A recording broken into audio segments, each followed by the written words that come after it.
रांची की एक बेटी की शादी इन दिनों सुर्खियों में है। देश भर में इसकी चर्चा हो रही है। दुल्हन मुस्कान न तो कोई सेलिब्रिटी है और न ही उसका पति आकाश सेलिब्रिटी है। फिर भी इस शादी की चर्चा रांची से लेकर धनबाद तक ही नहीं बल्कि दिल्ली तक हो रही है। नेशनल मीडिया इस शादी को कवर कर रहा है। जाहिर है आपके अंदर ये जानने की उत्सुकता बढ़ रही होगी कि आखिर कौन है मुस्कान और कौन है आकाश जिसकी शादी की चर्चा चारों ओर है। दरअसल वाल्मीकि समाज से आने वाले धनबाद भूली श्रमिक नगर के राजू वाल्मीकि के बेटे की शादी 2 जून को थी।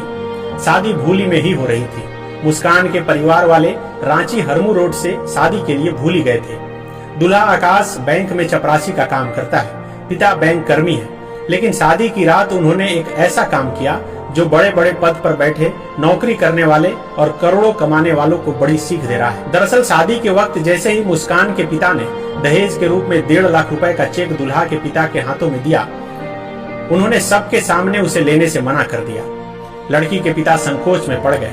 उन्हें लगा कि उनसे कोई गलती हो गई, इसलिए लड़के के पिता दहेज का पैसा लौटा रहे। लड़की के पिता कुछ समझ पाते तब तक विवाह फिल्म के हीरो के पिता की भूमिका निभा रहे अनुपम खेर की तरह लड़के के पिता ने कहा, उन्हें कोई दहेज नहीं चाहिए, सिर्फ 1 रुपए और 1 नारियल लेकर आपकी बेटी को अपना बहू बना रहा हूँ। आकाश के पिता राजू वाल्मीकि ने कहा वह दहेज प्रथा के खिलाफ है और अपने वाल्मीकि समाज को इससे मुक्त करना चाहते हैं। राजू वाल्मीकि को बस इतना भर कहना था कि उसके बाद चारों ओर खुशियां छा गई।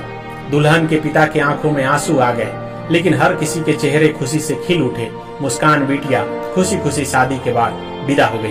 ये संदेश नहीं है, ये हमारा एक सपना था।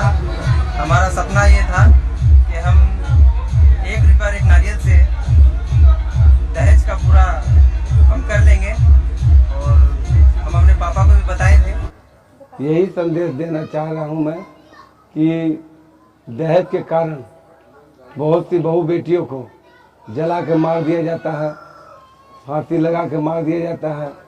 और मैंने ये शुरुआत की कि समाज को मैंने नई दिशा दिखाई कि कोई भी बहू बेटी जो है उसे ला करके अपनी बेटी जैसा सम्मान दें और उसे प्यार से रखें। और ये संदेश में दे रहा हूँ कि बहू बेटी को अच्छे तरह के दहेज नहीं 1 रुपया ही ले, लेकिन सम्मान के साथ लें और उसे 1 रुपया और 1 नारियल लेके मैंने सम्मान लिया अपना और पूरे समाज को नई दिशा दिखाई।